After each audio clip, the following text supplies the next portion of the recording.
Alright, so I've been rolling this around in my head a lot.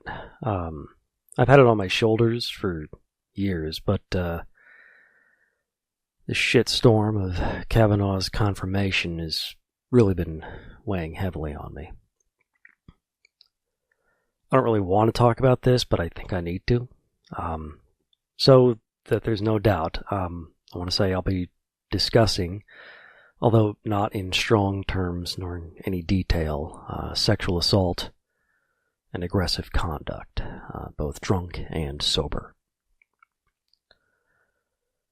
Now, obviously, this isn't the first time we've had a shitty person trying for or achieving public power.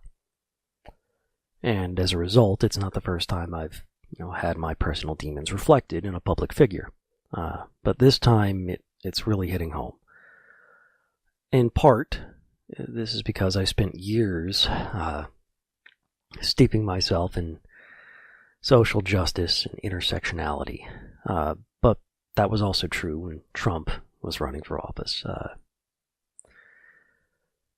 The reason this is hitting so hard is because Judge Kavanaugh's history is so similar to mine.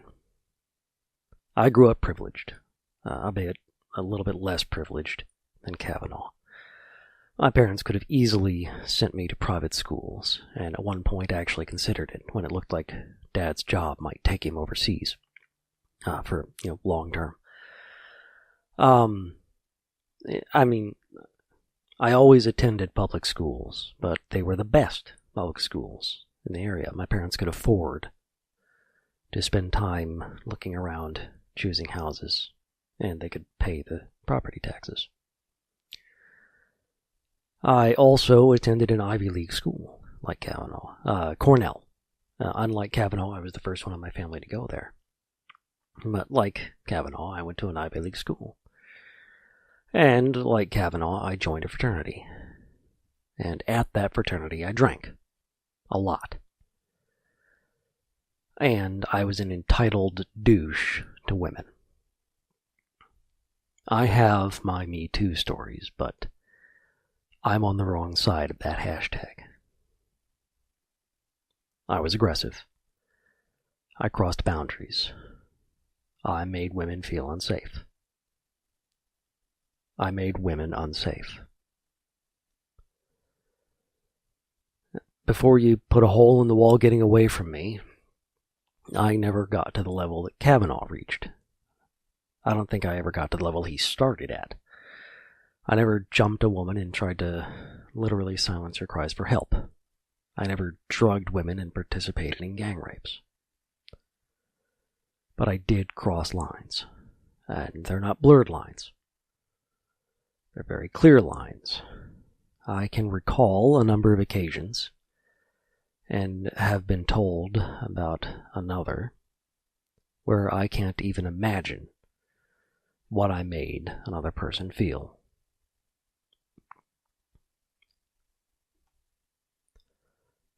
Was she uncomfortable?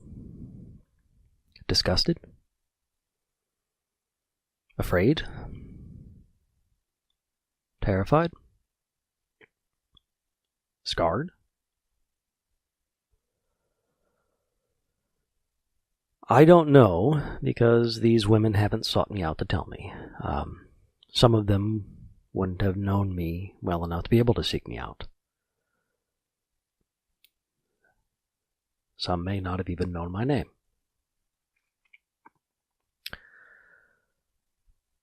Also, I haven't made any effort to try and get on the Supreme Court or run for Congress or anything like that. I've been trying to position myself as a sterling moral authority.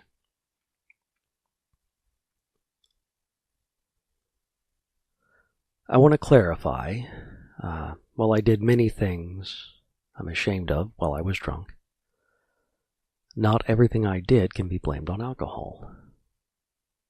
I was immersed in a toxic environment, and I perpetuated that toxicity. I was bad when I was drunk, but not only when I was drunk. I was just worse when I was drunk. In any event, there are differences between me and Kavanaugh, as well as similarities. But the biggest difference is that I regret the harm I've done.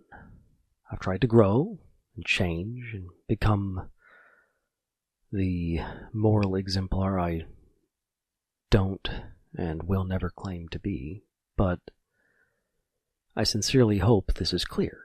Not from my words, because a number of men have demonstrated that they don't live up to feminist ideals, even when they claim them, from Joss Whedon to Louis C.K.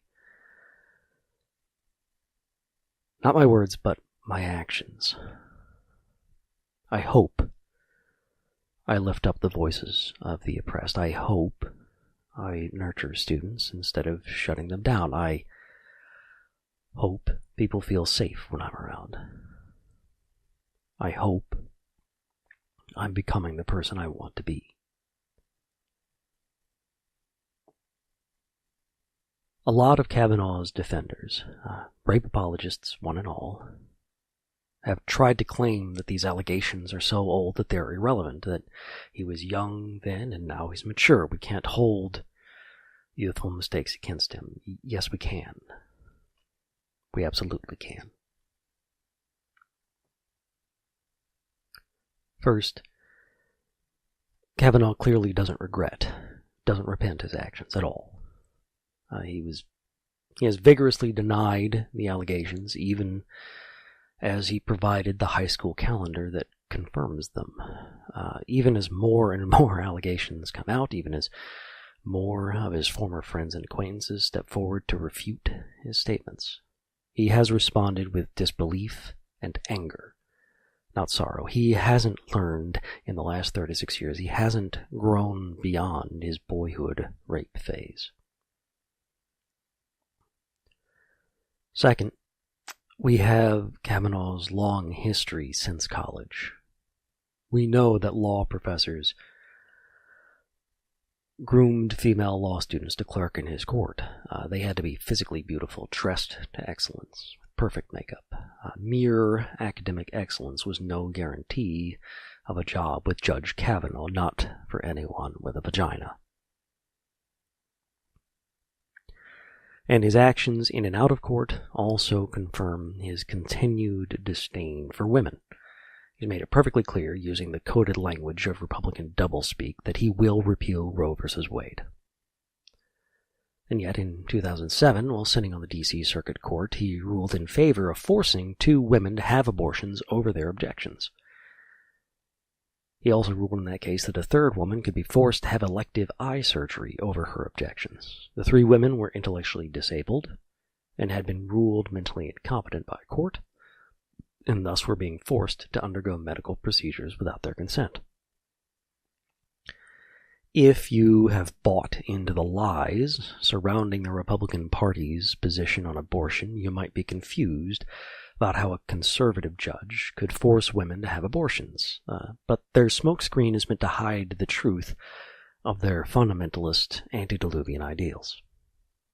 They view women as less than fully human, perhaps not even human, certainly not deserving of the human rights that men possess.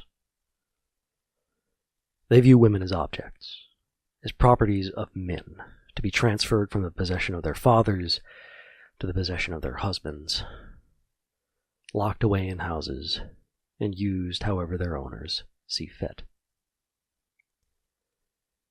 Kavanaugh views women as objects to be used. As a boy, he used them for his physical pleasure. As a grown man, he requires his female clerks to please him visually, although no allegations have surfaced yet that he abused them otherwise.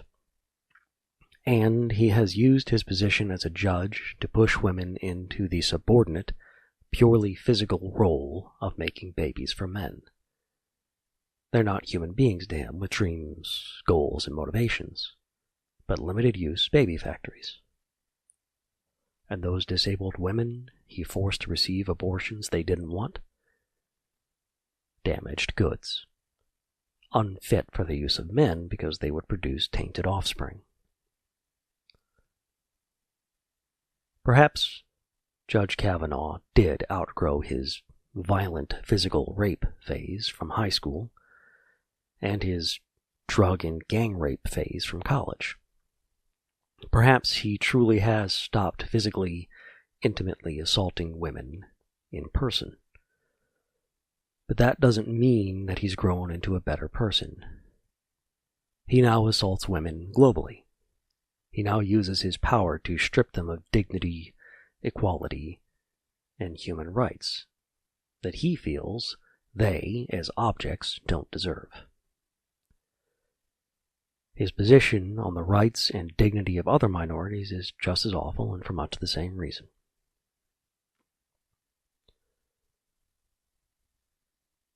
Brett Kavanaugh doesn't belong on the Supreme Court. His repeated perjury means he doesn't belong on any court. Judge Kavanaugh needs to stop shouting angrily about his wounded pride and instead spend a few years listening to women. To the women who have been injured by the toxic culture he represents, that I used to represent. It might do him a world of good. It certainly did for me. There's something more important that we should take away from this, though. Brett Kavanaugh is awful, but he's not a monster. He loves his wife and daughter. He genuinely cares about his daughter's basketball team. He absolutely loves the United States and believes that the terrible, genocidal things he's going to do as a member of the Supreme Court are good things to do. He has a normally functional brain with the full complement of moral emotions. He's normal. Brett Kavanaugh is what happens when you take a perfectly ordinary person and raise them in an environment where the most serious crimes face no consequences, and ridiculous non-crimes like blasphemy or disrespect face severe consequences. When you force a normal, decent person into a perverse environment, the result is a perverse individual.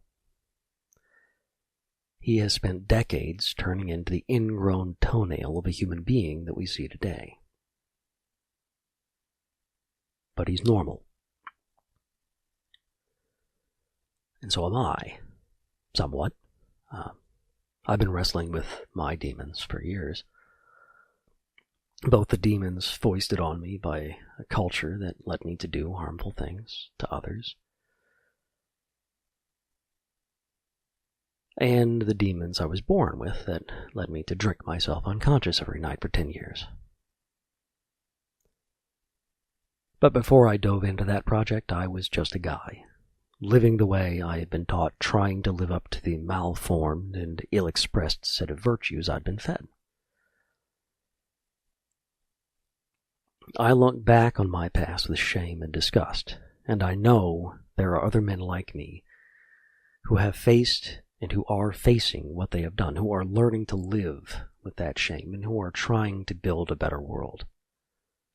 Because there are other men who will have to face their crimes in the future, men who are still boys, men who are infants, men who haven't been born yet. Our culture shapes men like Kavanaugh and me, and throws us into the world, weapons to dehumanize and subjugate women, forcing them into place as lesser beings, subservient and traumatized. I can only hope that by sharing my story, by outing myself as a one-time abuser of women, that I can transform Kavanaugh from a distant, monstrous other into the nightmare next door. Because rapists aren't troglodytes lurking in the bushes. If the women in your life trust you enough to share their pain, and far, far too many of them have pain they're hiding, then you will learn that 3 out of 4 rapists are known to their victims. Your rapist is not a stranger hiding in the shadows. Your rapist is your neighbor, your friend, your roommate's boyfriend, your brother, your father, your uncle, your grandfather, your teacher, your boss, the kid sitting next to you in math class.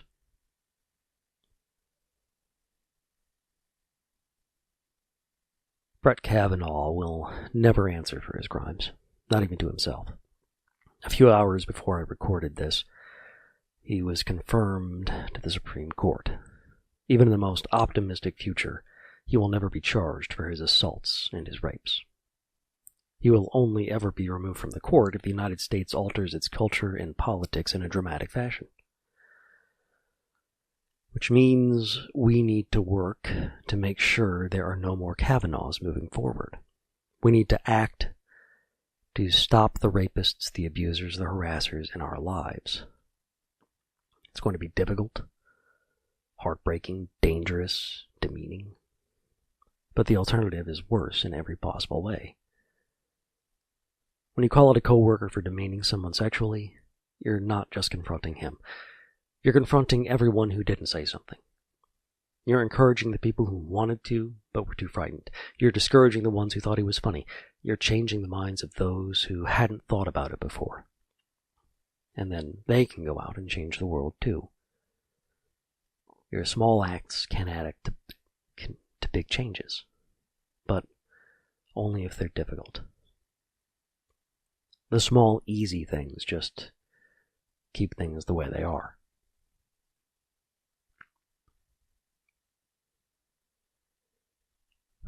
Thank you for listening. This may have been hard for some of you to listen to. It was hard to say.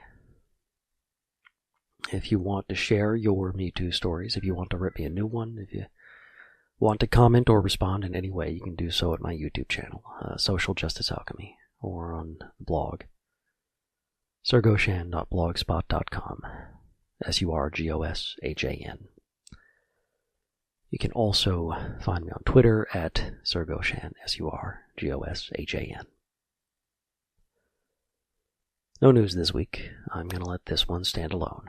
I've included some links to some articles about Brett Kavanaugh's behavior and legal decisions down below. And remember, these past few weeks have been awful for many people. There are absolutely some people in your life who could no doubt use some additional kindness. See you next week.